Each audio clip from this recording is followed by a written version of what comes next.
and salty ocean, off where the waves roll free. The sparkling water rises, then crashes to the sea. Out amongst the breakers, you'll have no need to fear. It's true, it's the blue frontier. Welcome to the 100th episode of Rising Tide, the Ocean Podcast. This is David Helvarg, and along with my co-host, Vicki Nichols-Goldstein, we're joined by our sometimes substitute co-host, Natasha Benjamin. Hello, everyone. Hi, Vicki and David.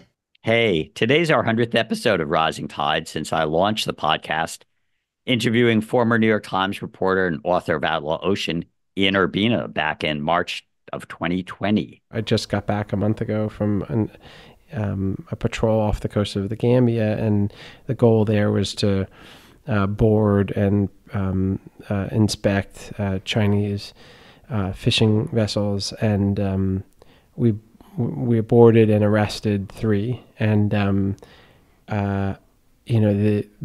these were mostly Senegalese and Sierra Leoneans who were on these ships working for the Chinese. And one ship in particular, where the men were sleeping, was literally a large metal box. It was I couldn't believe it. It had no windows. It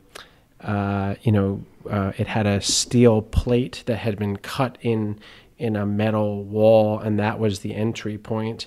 And then when you wanted to close it, you had to put a latch through it, but there was no ceiling to it, and it was on the level of the deck. So when water came on deck, it would go right into this room, and there are mattresses, foam mattresses that lined the space, and a power cord and a power strip in there. So add it all up, you've got, an oven that catches fire real quick. Right, and how many men were sleeping in there? There were 8 men in a space that should handle 2. Mm. Yeah, it was like the stuff you remember from slave pictures in history books. Vicki, I believe you joined the show for our 13th episode in late 2020 when we spoke with our friend and author of Blue Mind, J. Wallace Nichols. Wow. We go back that far with this podcast. How cool. Jay was amazing. I love interviewing him, but it was so sad because it was right after that big California fire and he lost his home. Fortunately, he didn't lose any family members. So speaking of big stress, when is the first time you got to the water after you lost your home earlier this month? Immediately. Yeah. Immediate. I mean, not that night. That was fight or flight mode. And I was not thinking, I was performing an escape. I was not thinking broadly or clearly or creatively about my wellness, or really very much at all. But I had to go to the water. There was a time period where I didn't know. I would have placed a bet that the house burned, but I didn't know. And nobody was able to get in there. Things were just so hot and still burning, inaccessible. And so I had that fear of losing everything in the unknown, which is just torture. So yeah, straight to the ocean. It buys you a little bit of clarity in a way. It turns out it's also largely free, as long as our beaches stay accessible and we don't trash the place. It's our best medicine. And I wrote a book about that, and then it was put to the test last week in a big way. Black Lives Matter! Black Lives Matter! I remember another outstanding episode in June of 2020 at the height of social justice protest with ocean activist and TV personality Danni Washington. That episode was titled Black Lives in Blue Water. Among the many things Danni had to say, this generation that's coming up is ready to see the proper changes happen in our society so that we can truly protect the planet. And, it feels like a lot of fluff talk that has happened over the last couple of decades when it comes to changing the course of climate change and making sure that we protect species that are going extinct, because we're seeing men and women who happen to be Black being killed and shot dead in the street in broad daylight. And yet we haven't figured out how to take care of each other. So how in the world are we going to take care of everything else on this planet? But I think overall, Gen Z, they're just they're tired of seeing the old script play out. They don't want to see more patterns continue that are detrimental to human life and to all living things. And so I think they're the ones who are really going to turn this ship around. We just need to give them the chance. And as horrible as COVID-19 has been, and for all the families who have lost loved ones, it's unprecedented. I never thought in my lifetime that I would experience something like this. But at the same time, it could be that we may, debate this in years to come, but it could be one of the best things that could have happened for humanity right now, because it brought this existential crisis of climate change to the forefront of people's minds. It made us reconsider and think about the value of life and our way of life. What were some of your favorite shows, Vicki? Oh, there were so many. I really loved when we were talking with Dr. Craig Downs, the scientist who discovered that certain chemical sunscreens were killing coral reefs, impacting seagrass beds, and also really changing the sex of freshwater fishes. It's all so strange. I remember his describing his aha moment in a grocery store in Jamaica. I do too. That was funny. We were tasked to look at why coral reefs were declining in the Virgin Islands National Park on St. John in the U.S. Virgin Islands. And we came across this one bay called Trunk Bay. And there was nothing in the watershed except for Kenny Chesney's house, the country music singer, way on top of the mountain. There was just unbroken forest from his house all the way down to the shoreline. And nothing made sense to us. To quote Sherlock Holmes, we saw, but we just didn't observe anything that would cause such massive destruction. And this was in about 2004, 2005. So this was really before climate change became a serious concern for most people. What killed these reefs in Trunk Bay was not climate change. We couldn't figure out what it was. And me and several other scientists, we were really perplexed. I was starting to get frustrated. And when I get frustrated, I go straight to the cookie aisle at the grocery store. And I was talking to another scientist on the other side of the aisle. I was, of course, in the cookie aisle getting the Oreos. And a Rastafarian gentleman overheard us complaining. And at the end of the aisle, he stopped me. And in his Antillean accent, basically told me it's the tourists. And I'm like, what do you mean the tourists? And he goes, go there around 5 p.m. before the sun sets. And on a doldrum day, he says it's beautiful because as the sun is setting, the oil from all the sunscreen lotion basically just kind of lights up and becomes iridescent and scintillates across the surface of the water. And so the very next day, as luck would have it, we arrived around 4 p.m. All the cruise ship tourists had left the bay by 3:30, 4 p.m. And it was a doldrum day and it looked like an oil spill. And I kind of cut my teeth on the Exxon Valdez oil spill in my early 30s. And we're like, dang, this guy was right. And we went to a NOAA scientist in Colorado, Carrie Wall, who specializes in the sounds fish make and actually could imitate them pretty well. I do remember that. That was very funny. When I'm diving, there's usually in the reefs, there's usually a lot of grunts. Is that fish named after its sound? Yep. We're not very original when it comes to naming fish. We have drums and we have grunts, and it's because they sound like a grunt. Yes, that's exactly it. Could you give us a grunt fish sound? I don't think I'm going to do it justice. It's looking like a kind of a sound. I'm a little bit rusty on my grunts. Okay. So many good podcasts, but of course, as a surfer, I have slight preference for our podcast with Diana Barra talking about her Wahine project, bringing poor inland communities to surf and get in the ocean. and also our amazing podcast with Cassia Medor, professional longboarder and ocean activist, who talked about the stoke of surfing with her surf sisters. It's only been up until very recently that the surfing world has actually given equal pay to women when it comes to competition, has tried to give more of an equal venue to them. And we're seeing that, with the rest of our civilization as well. It's like really women fighting hard for getting equal recognition. And really now you're seeing it out there. The lenses are pointed at the women. The women are able to kind of like show what's up. And I think it's really important, but women have really been out there for a long time doing it, since the beginning of what surfing was, the king and queen of Hawaii surfing waves together. It's always been very inclusive. And I really think that it's the lifestyle that people get into. And it's the lifestyle and that connection with nature, that connection with life in the purest, most raw form, that connection with riding waves, which is essentially you're like riding creation as it is happening in real time. And there's no two waves that are ever alike.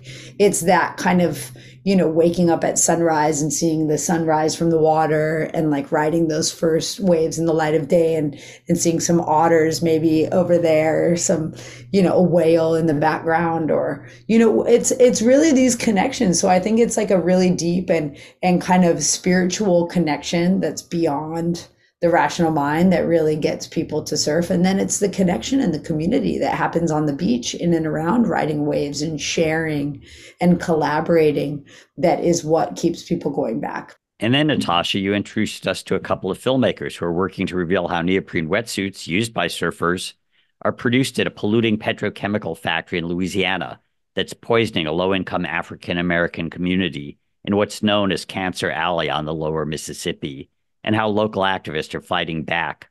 But I think the environmental justice activist that was most impressive to us was Hilton Kelly. He left his polluted hometown of Port Arthur, Texas, to become a successful actor in Oakland. And then he returned back home to help fight the toxic plastics and other refineries polluting his town. And he told us how he reconnected with his community, reading a poem he'd written for a Juneteenth celebration. Yeah, that was pretty touching. So I did a poetry piece, and it's called My True History. And if you guys like to hear it, I can share it with you. Please. Absolutely. Okay. Okay, so I did a poem called My True History to help inspire. Whatever happened to my true history? We were more than slaves running to be free. We were kings and queens on the other side of the sea. The first coin was minted in the African land. The first sail was set by a black man's hands. Stripped from our land and sold into poverty, we did what we could to hold on to our dignity. We worked the land, cleaned and built for free, chained and shackled. Some could not flee, but for those that could, Harriet Tubman set them free. We learned the language and lost our own, but to our heritage and culture, we still hold on. You see, Louis H. Latimer, now he was all right. Without this man, Thomas Edison had a fight. He helped put the carbon filament into the light. Even though he was not born free, this man had vision that helped us to see. Many ideas and inventions have been stolen from thee, but if we still had them now, how far along would we be? Some well-to-do say everyone is equal now. Some well-to-do say everyone is free. Some well-to-do haven't taken the time to look at things statistic and economically. You see, Juneteenth started in the Texas land because we were the last to know that slavery was over and we didn't have to pick cotton for free no more. But they held on to the knowledge just a little bit longer, while they figured out the economics of this godforsaken Yankee blunder. So the chains came off our wrists and necks. We didn't even get a thank you or a back pay check. Whatever happened to my true history? Wow. And I can see where the community would rally behind you after hearing that. I assume that's what happened. And that's exactly what happened. We've sure had some amazing folks with us, including an Academy Award-winning producer, a Pulitzer Prize-winning hurricane journalist, a famous artist named Weiland, a member of Congress, the head of NOAA. Oh, so many.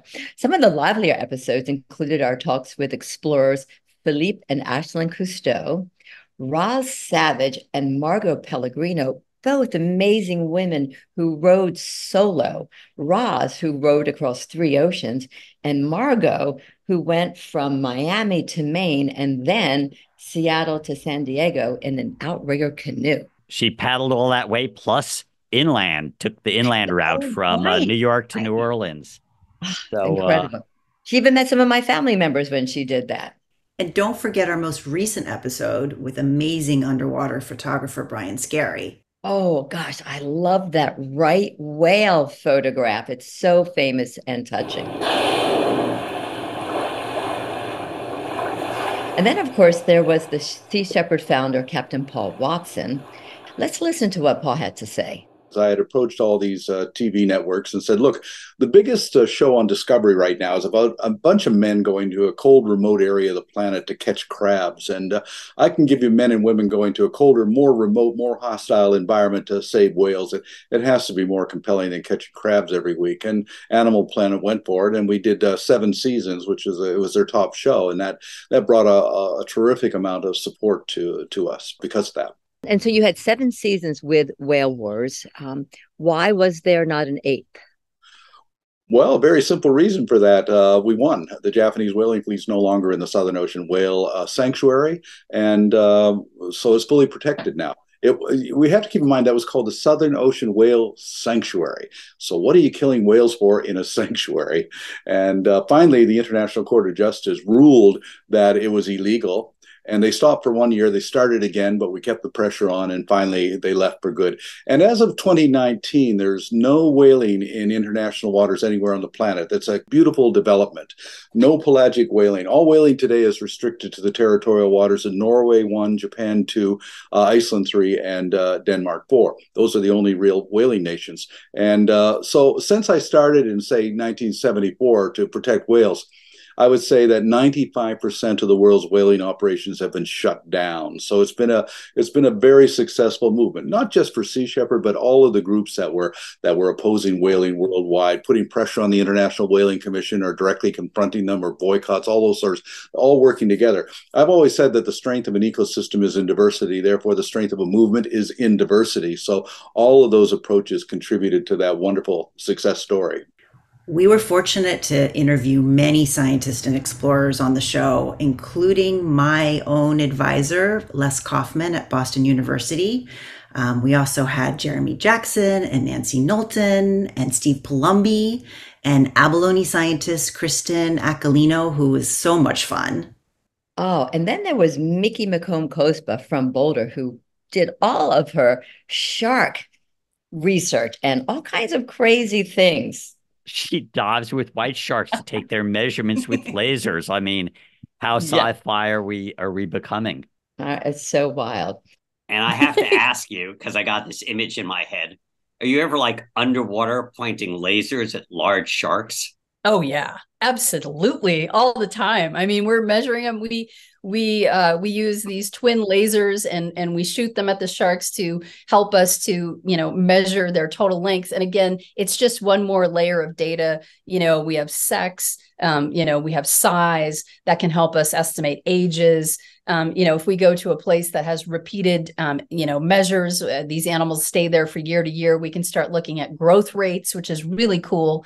So it's just another. So wait, you're in scuba gear carrying like a waterproof housed laser beam? Yeah, absolutely. Lasers. Okay, where are the photos? Where are the photos? I'll send you video and photo. You can have it all. Well, and then there was a really interesting conversation with Dr. Sylvia Earle and her daughter, Liz Taylor. And they were talking about like what it was like to have a mother-daughter relationship. And Liz was saying what it was like growing up with a famous oceanographer. And I just loved that dynamic that the two of them had. Early on, her work really did take her out into the field quite a bit. And so she'd be gone for long periods of time, and we didn't have cell phones and things. So we had to wait for postcards and then eventually maybe a ship to shore radio call, something like that.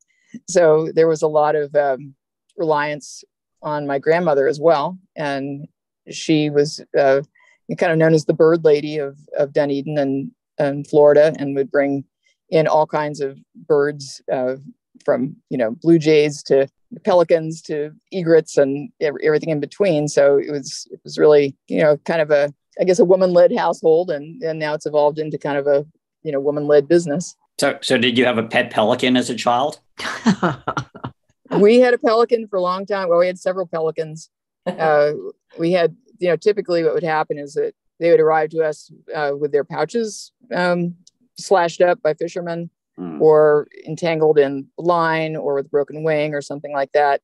And there weren't really very many wildlife rescue centers, or any rescue centers at that time. So my grandmother, who was also a nurse, she would just kind of, mend these creatures. And I kind of learned alongside. And when did you first spawn Liz? Was this before or after you went underwater with the habitats and the fellow aquanauts? Well, the first time I had a chance to live underwater was in 1970, and Liz was 10 years old. So she shared the experience vicariously, but Liz has been on lots of expeditions. And in Florida, we live close to the water. And so she spent early years just getting acquainted with the ocean by being in, on, around, and often under it. But whenever I could on these trips away, I scoop one or more. Sometimes I have 3 children, and occasionally all 3 of them would come on board. You remember, Liz, in 1978, you were a little bit older, but you still had that, what you do now, that lovely long golden hair. And we went to the Bahamas and met up with the dolphin, Sandy.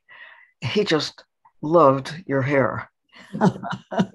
Yes, he did. We were, diving there on the reef, and I was, going along, minding my own business. And all of a sudden there was this terrific yank on my hair, and I wheeled around getting ready to, slug my brother, who would, normally be doing something like that. And here was this dolphin, he just had literally this ha ha ha ha, smile on his face, like he just really got way of something. And he came back and he was like flossing his teeth in my hair, with my hair, and he was really a pest. But he was a great animal, and he just wanted to visit with people. Right. And it's that sort of experience that over time, those experiences stack up and make Liz the person she is. Another great family interview was with activist sisters Diana and Julia Cohen of the Plastic Pollution Coalition. And then there was another explorer hero of ours, retired Navy Captain Don Walsh, who recently passed away at the age of 92 and was one of the first 2 humans to reach the deepest point on our ocean planet back in 1960. Like many of our guests, he was also no fan of deep sea mining. I wholly agree with the people hold a negative opinion of it right now because we have not done the necessary environment. I mean, on land, we don't hesitate to do environmental impact studies before we undertake most major activities that will have an effect on the environment. And I don't understand why that's not considered to be the same rule when you're in the oceans. They haven't done that kind of work. And the International Seabed Authority, which is a UN agency located in Kingston, Jamaica, they kind of govern the allocation of mining sites and that sort of thing. I think that they're moving too quickly. They have not had the budgets they need to really invoke a full-grown, perhaps, environmental study program of various mining sites. And the thing is, it is a activity. It's going to disrupt where you're working. It's kind of like clear cutting the forest because it doesn't differentiate between the ore, if you will, the material they bring up, and the things that live with that ore, the seafloor.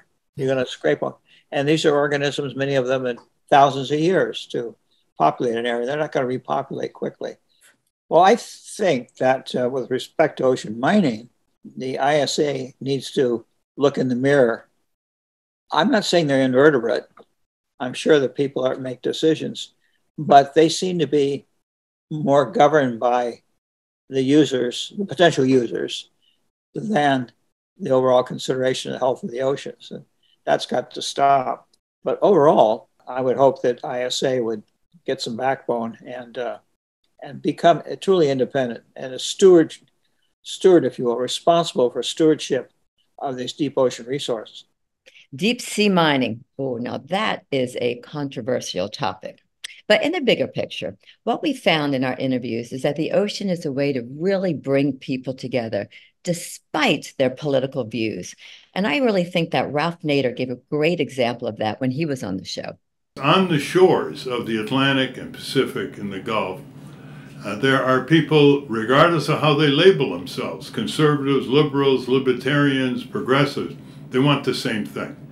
They want an ocean where they can swim, beaches that are clean enough for them to lie on and soak up the sun with their families. They want to be able to fish and sail, and they want to be able to pass this on to their descendants. And with 2023 just having been declared the hottest year in human history and marine heat waves endangering coral reefs and kelp forest, I think we need to reflect on what science fiction author Kim Stanley Robinson told us on the show about how we have to stay in the fight no matter what. The biosphere is so robust that if you don't drive things to extinctions, you give them a break, they will come back. So this work of restoring the biomes of the earth to health is good work because in some ways we just got to get out of the way. Sometimes you can provide some artificial whale poop at the surface and that helps to prime the pump. But by and large, if we get out of the way, things that haven't gone extinct will come back. It will be slightly different. It'll be mongrelized by the way we've moved all these species around the earth so intensely. It won't come back the same way as it would before, but it will come back to a health of its own that is new. And in the oceans, because of freedom of action and the way that the ocean creatures tend to be wide-ranging, that health could spread fast and spread wide. So yes, it's a... And how many stories tell this? As you say, there's so many stories with car crashes or divorces or the petty concerns of individual middle-class people. Literature spent way too much time telling those stories and not telling the big, exciting stories of saving the earth without having, as you said, some white guy with a gigantic rocket flying in to save the day with a techno silver bullet. It's not going to work that way. It's more like gardening, which obviously is problematic when you say, oh, I'm going to write an exciting novel about gardening. One shudders. But when it's the earth you're gardening, it gets more interesting. And of course, we couldn't be doing any of this without the help of our editor, chief editor, Charlie Landon of Studio Cape May in San Diego, Blue Frontier's social media guru, Nick Paz, Ellie Curlew, who advises us on our media, and our latest addition to the Rising Tide crew, producer Holden Hardcastle of Fluid Studios. And keep listening because we're just getting started. Some future episodes you can look forward to include one of our earliest guests, Master Navigator Nainoa Thompson of the Polynesian Voyaging Society, the Coast Guard Admiral in charge of District 11 that covers Oregon to Peru, as well as a whale wrangler, an octopus author, an offshore wind technician. Lots of folks. Remember, the only resource not fully exploited in the ocean is good storytelling. Again, we just have such an overabundance of ocean riches. So thanks again to all of our listeners for joining us on the Rising Tide Ocean Podcast. Off in the salty ocean, off where the waves roll free. The sparkling water rises, then crashes to the sea. Out amongst the breakers, you'll have no need to fear. It's true, it's the blue frontier.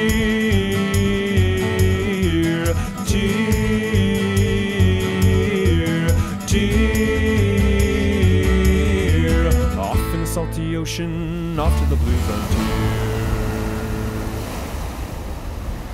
Sparky, come here, buddy. Sparky. There you are. Good boy, Sparky.